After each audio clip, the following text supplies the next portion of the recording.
ওয়ালাইকুম আসসালাম নাতি। কেমন আছো দাদা? আলহামদুলিল্লাহ। নাতি তুমি কেমন আছো? আলহামদুলিল্লাহ দাদা, ভালো আছি। দাদা তুমি কোথায় যাও? নাতি আমি গোসল দিতে যাচ্ছি। দাদা তুমি কি জানো গোসলের কয় ফরজ? হ্যাঁ নাতি, একটা কথা হলো, আর গোসলের ফরজ জানি। বলো তো কি কি? গোসলের 3 ফরজ। এই যে গামছা, এই যে গামছা, এই যে লুঙ্গি, এই যে লুঙ্গি,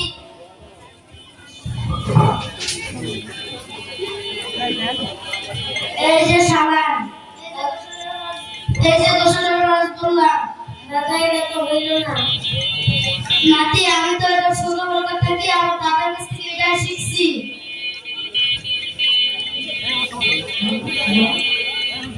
দাদা শোনো আমি কি বলি।